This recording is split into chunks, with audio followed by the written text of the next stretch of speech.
Our next storyteller is about to come right on the stage. Please welcome our next storyteller, Ira Eben, everybody.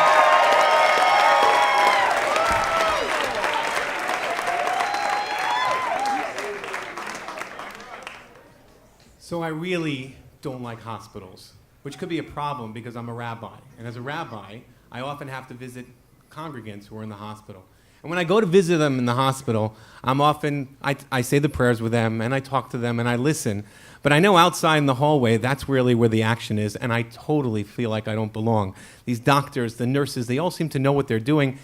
And I have this feeling that if anybody ever had their life at risk, that I would actually be the last person on earth that anybody would ask.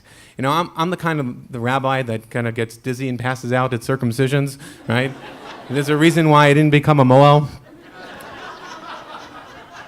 And when I go to a doctor for my kids or for myself, and the doctor starts talking and describing different things, and my brain just kind of shuts off, and I just kind of hear that noise that Charlie Brown's teacher used to say, like, rah-rah, rah-rah, rah-rah. But now I'm walking into Cohen's Children's Hospital in Long Island Jewish, and this is a hospital that they try to make believe is not really a hospital. There's a lot of colors, and there are stuffed animals everywhere, and murals with astronauts and meadows and rainbows and happy children. But it's really a hospital, we know. And in fact, this is a hospital for sick kids. And I'm there because it's my kid, my 10-month-old son, Isaac, who's sick. When Isaac was 6 months old, he started crying a lot more. He stopped eating, he stopped developing, and we tried to figure out what was wrong with him. And when you're a dad, like as a dad, your primary role in life is to take care of your kids, take care of your family. And so when your kid is sick, it's like the most helpless feeling in the world. Like you don't know what you could possibly do. And so you take him from doctor to doctor to try to figure out what it is. And we finally find this doctor at Cohen's Children's Hospital. And the doctor tells us a whole bunch of things that I'm hearing, and I'm blah, blah, blah, blah. And he says something about a blockage and something about a level 5 urine reflux. I don't really understand. The one thing I do know is he says that we're going to give him a couple of surgeries, and hopefully he should be okay. So after the first surgery, they fix the blockage, and the doctor comes to us and says, you know, Isaac is still young. He still has time to recover. We're not really ready to give him that second surgery. He has a level 5 blockage thing, I don't even know. And so we're going to wait and see. And in the meantime, all we can do is hope and pray. Hope and prayer? I know what that is. I'm a rabbi. I could do hope and prayer. I'm really good at that stuff. All I got to do is get a whole bunch of people and do the hope and prayer thing, and I'm ready. So sure enough, a couple of months later, it's Yom Kippur. And we gather everybody at the synagogue. For those of you who aren't familiar with Yom Kippur is this like 25-hour period where everybody's fasting for 25 hours. We starve them, and then they bang on their chests and chant things over and over and over again. And they remind them of all the things that they've done wrong that year, and we also talk about the fires of eternal hell. Other than that, it's really a lot of fun. So in the middle of this guilty, chest-pounding days, they also send the rabbi up to do an appeal to raise money for the synagogue. It's a great idea. And you can imagine this is not my favorite thing in the world, but the president comes over to me and says, Rabbi, the synagogue needs a new roof. Make this one a good one. So I go up and I stare at the 700 starving, guilt-ridden people. And two words come to my mind. Hope and prayer.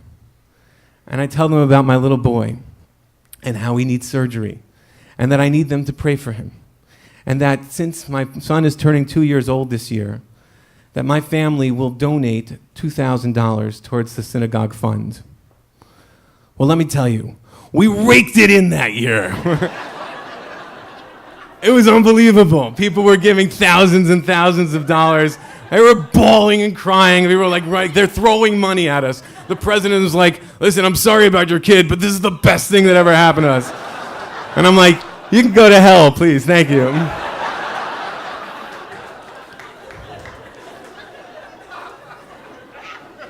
But sure enough, a couple months later, we're at the doctor again, we're at the hospital, and we take this test, this scan.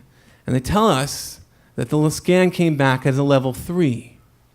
I'm like, wow, how do you like that?